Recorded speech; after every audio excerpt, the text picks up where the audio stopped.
A ship is burning right now in the Strait of Hormuz. A fully loaded oil tanker carrying hundreds of millions of dollars worth of crude oil caught fire after being intercepted at one of the most important waterways on Earth. And for the first time in this crisis, the line has officially been crossed. Because this wasn't a warning, this wasn't a seizure, this was a direct attack.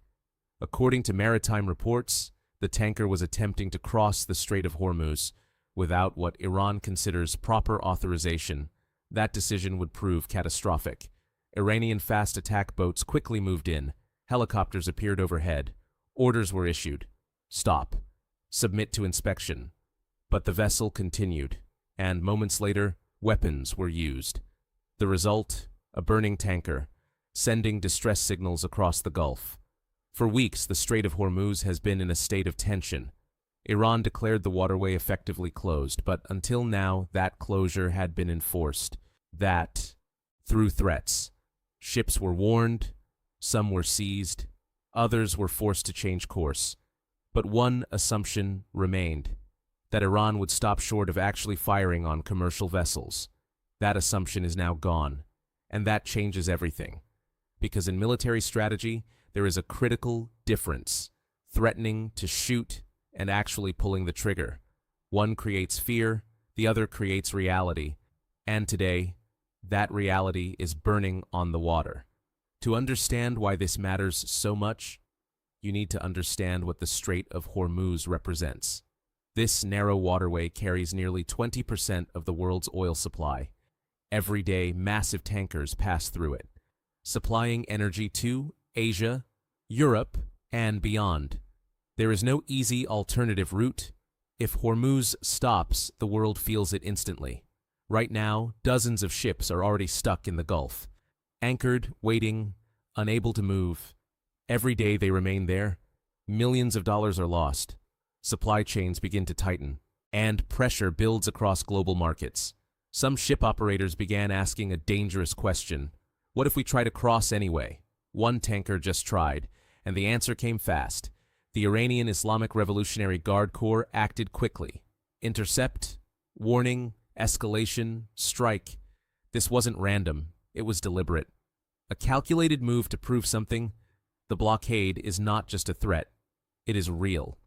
Initial reports suggest the attack came from IRGC fast attack boats, small fast vessels designed for close-range engagements.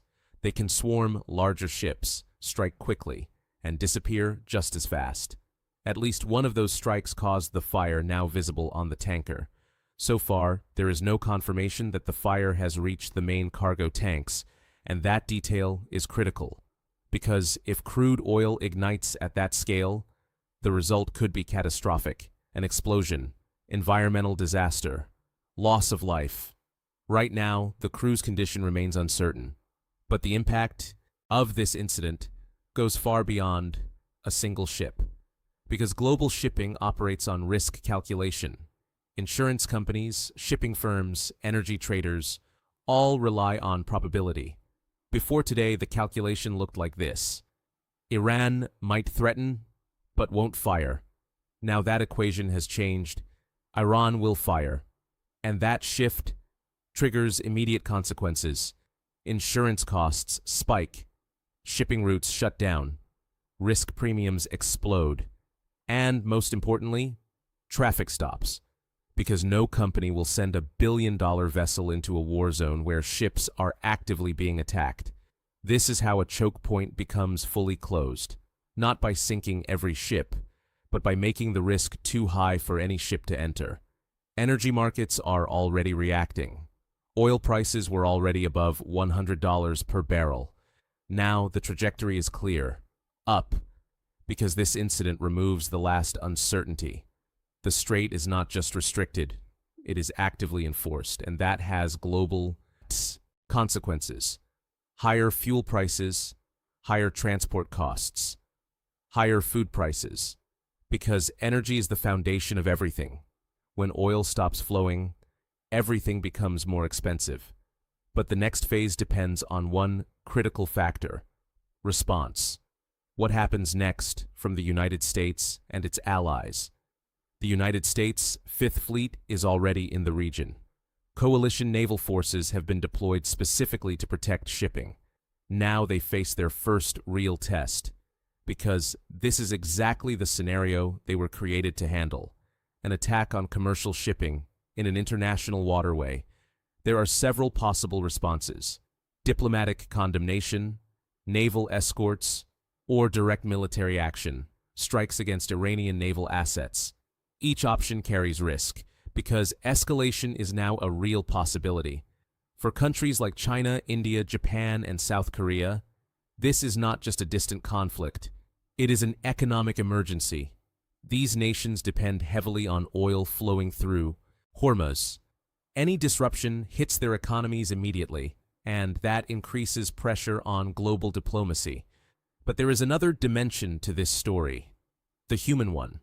Right now, hundreds of sailors remain stranded on ships across the region, unable to leave, unable to rotate crews, watching as a tanker burns nearby. For them, this is not geopolitics, it is survival. And that is what makes this moment so critical. The line has been crossed. The first shot has been fired. And once that happens, the path forward becomes far more dangerous. Because history shows something very clearly: conflicts don't escalate all at once. They escalate in steps. One action, then another, then a response, then retaliation. This tanker, burning in the Strait of Hormuz, may be one of those steps, a turning point. The question now is simple: does this lead to de-escalation, or does it trigger something much bigger? Because in one of the most important waterways on Earth, the shooting has started, and once that happens, it becomes much harder to stop.